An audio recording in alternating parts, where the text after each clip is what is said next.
train is controlled by the points. The points are controlled by a computer.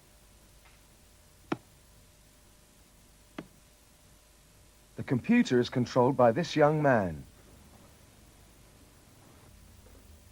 But what's controlling him?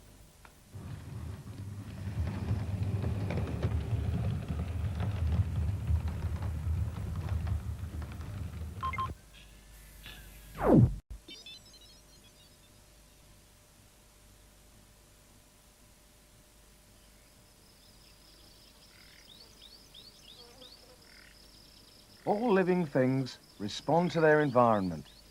As the day begins, these flowers respond to the rising sun by opening to permit pollination. In fact, the ability to respond to the environment is a good way of defining what is and what is not alive.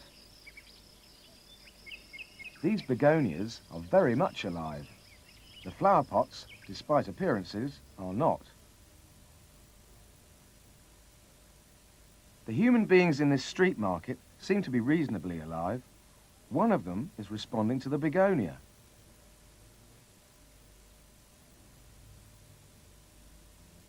Yes, this one's definitely alive.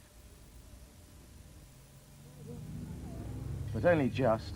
That was a fast response. And here's another, slower one. Well, we've seen a number of different responses, plant and human. How are they different? What are they for? How do they work? These horses may look at peace with the world, but animals have to survive in a complex and changing environment full of predators, prey, rivals, and fast-moving cars. The vegetable world is a slower one, and perhaps simpler. Plants are generally geared to respond to seasonal influences, but in both animal and vegetable, responses to the environment involve complex control mechanisms. When the farmer sows beans, he just chucks them out, any old how. He doesn't look to see whether every bean has landed right side up. Here's a bean that's been allowed to sprout. Now, it sounds like a stupid question, but how did it know which way to grow the stem and the root? This seedling was deliberately interfered with. Can you work out how it was done?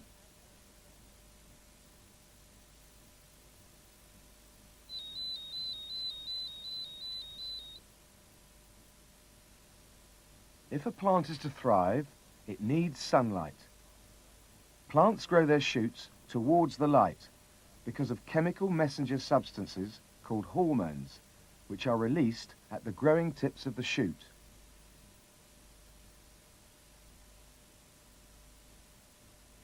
Meanwhile, below ground, different hormones guide the growth of the roots down towards the water that the plant also needs. So, it's hormones that ensure that the plant grows in the correct orientation. If the position of the light source is changed, the plant's hormones will regulate the plant's growth so that they face once more towards the light. If the plant is rotated, the root grows sideways as the hormones try to keep growing downwards. Growth in bulk or height are also directional and are also controlled by hormones. The row of lettuce on the left has been treated with a plant growth hormone called gibberellin. Over a period of 6 days, they grow at almost twice the rate of the untreated plants on the right of this picture.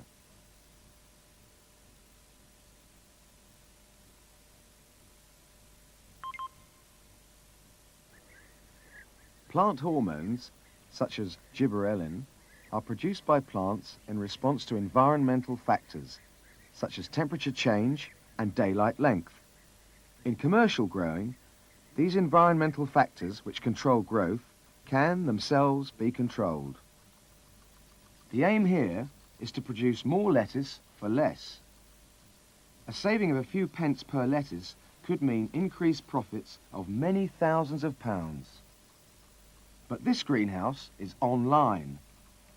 Unlike the plants, The greenhouse's control mechanisms are electrical, and the brain is a computer. Sensors monitor the climate inside the greenhouse and trigger devices to maintain optimal conditions for growth, such as temperature, the concentration of gases in the greenhouse, and humidity.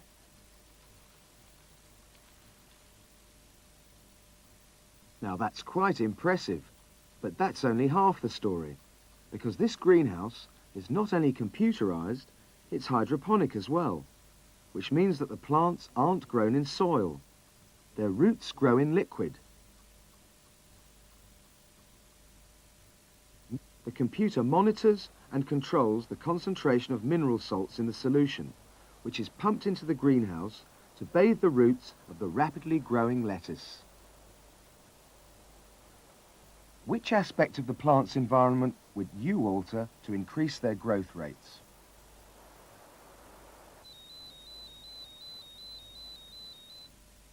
We'll begin by designing our own greenhouse, just a small one, but it's hydroponic, and it has a monitor for detecting levels of carbon dioxide.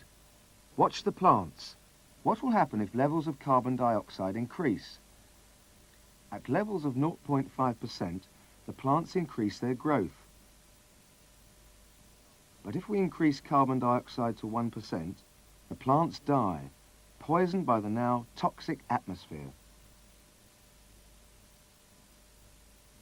Now, let's monitor temperature. At 10 degrees centigrade, the plants fail to thrive. Raise the temperature to 25 degrees, and the lettuce does rather well. But at 40 degrees, the plants die, leaving nothing but fuel bills. We haven't even mentioned other controlling factors, such as the humidity or the composition of the hydroponic fluid. But this system does work. John Dingerman's computer-controlled greenhouse enables him to produce lettuce more efficiently than any other commercial grower in the country.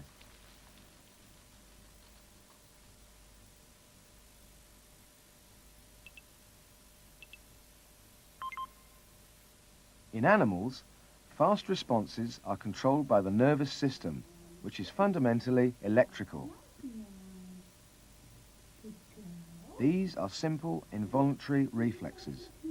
From local stimulus via the spinal cord to muscle twitch, they do not involve the brain. Measuring reflexes is a good way of examining nervous function. If a particular reflex is abnormally slow or absent, this can give the doctor valuable information about the patient's health. There is no brain work involved in a simple reflex like a knee jerk, but there are other types of response called complex or higher reflexes that may involve a great deal of data processing. Here, information about the outside world arrives through the eyes, ears, and so on. The information is passed to the brain. Then the brain sends an appropriate message to the muscles. Well caught, Isaac. That was pretty quick. How would you measure a higher reflex?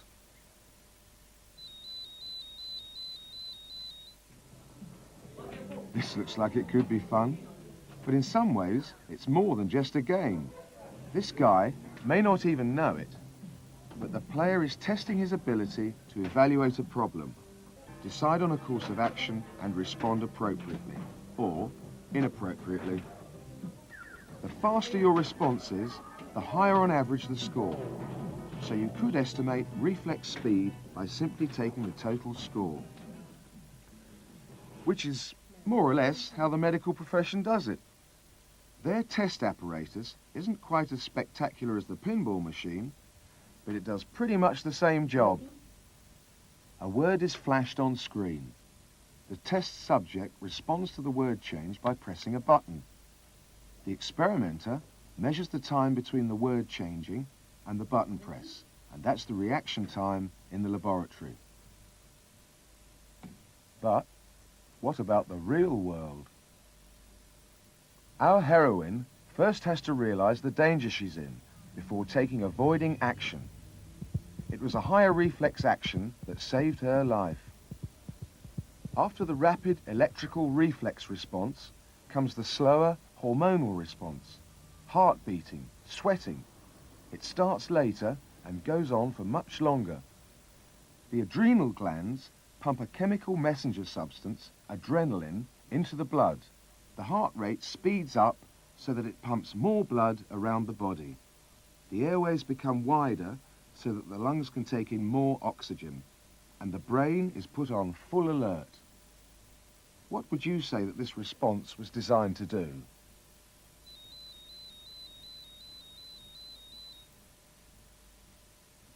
The hormone adrenaline prepares the body and brain for action, which might be crossing a busy street, or for fight or flight, which is why it is called the fight or flight response. There are many other hormones which are equally vital to our health, and they not only help us to cope with obvious dangers such as speeding cars, but other dangers which may not be quite so obvious. After the shock of a near accident, what could be more natural than a cup of hot, sweet tea? But without hormones, this friendly-looking little cafe would be a death trap, and putting too much or not enough sugar in your tea could be as dangerous as jaywalking. So why isn't there a government health warning on every packet of sugar? A blood sugar too high causes wasting and slow death. Too low leads to coma and sudden death. So when blood sugar rises after a cup of sweet tea, the pancreas gland releases the hormone insulin into the blood. This causes other cells in the body to increase their uptake of glucose, and so blood sugar falls. But before it gets too low, the pancreas cuts down insulin production and releases another hormone, glucagon, which makes the liver release glucose into the blood, and so blood sugar stays within the normal range. This form of self-regulation is called homeostasis. It is vital in maintaining health and well-being. Now here's a trace from another subject, and you can see that it's very different from the first one. What exactly is going on?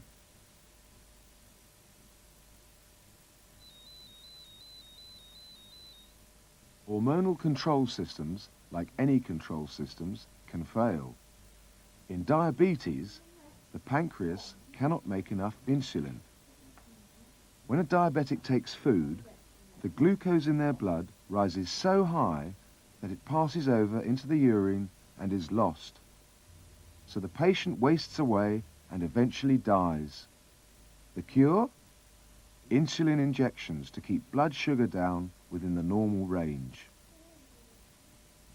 There are many different forms of insulin available on the market.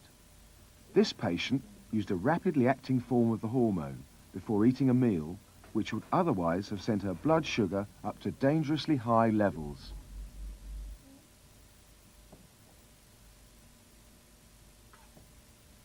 Most hormones act within the body, but a few hormones act on other bodies.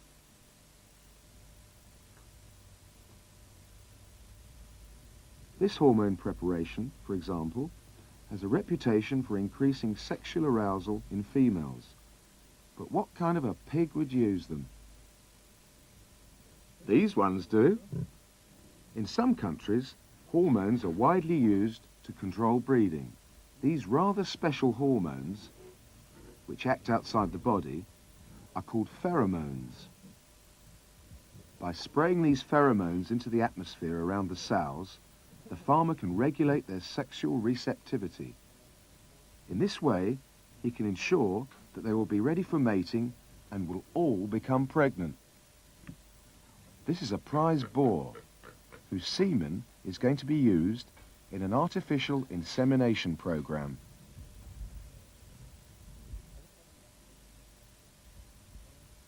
The semen is collected and diluted before being injected into the uterus of the sows the farmer wants to breed from. Once the sperm has fertilized the ovum, a whole series of hormonal changes will take place in the sow. Throughout pregnancy and at birth, hormonal controlling mechanisms play a vital role. They coordinate the many physiological changes involved, right up to the contractions of the womb, which push the next generation of pigs into the world. At the same time, hormones prepare the mammary glands so that the sow can produce milk for the litter during the period of their lives when they will be most dependent on this source of food. In these new piglets, hormonal controlling mechanisms will regulate every aspect of their growth and development.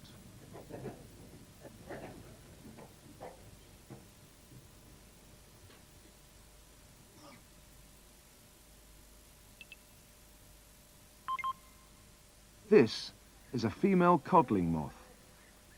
Not the most beautiful of moths, except of course to male codlings, who find her irresistible.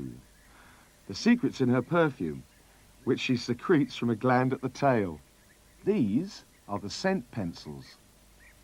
They release a pheromone into the air, which has an amazing effect on the male of the species. Even at a distance of several miles, the male will pick up the scent, and when he does, he can't help but respond. All the male codlings in the vicinity take off in a frantic race to be the first to find the female and mate. An apple orchard would be the logical place to look, because the female codling will eventually lay her eggs on the surface of an apple. The consumer isn't too happy about this, because the larvae burrow into the flesh of the fruit, ruining its appearance, texture and taste. What would you do to save the apple crop?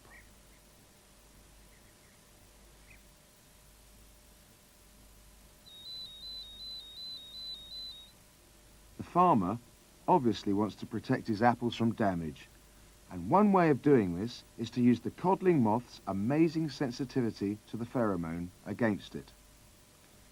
This is a pheromonal moth trap.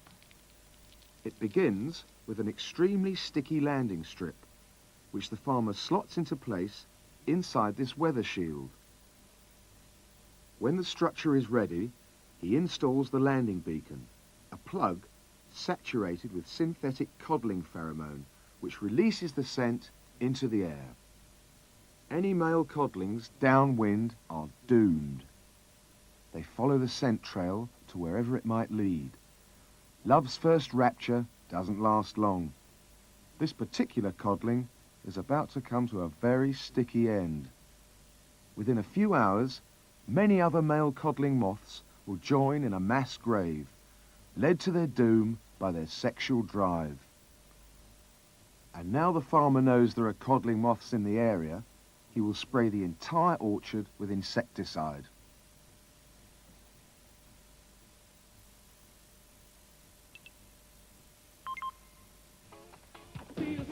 Some scientists believe that pheromones can influence crowd behavior. It's only a theory, but it could help to explain how in certain situations so many people can respond emotionally in such a coordinated manner. In fact, a large number of hormones are likely to be involved, together with electrical reflexes.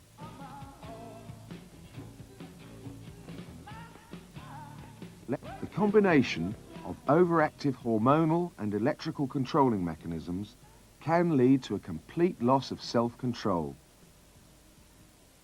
From pop to politics, are we in control? Or is it our controlling mechanisms?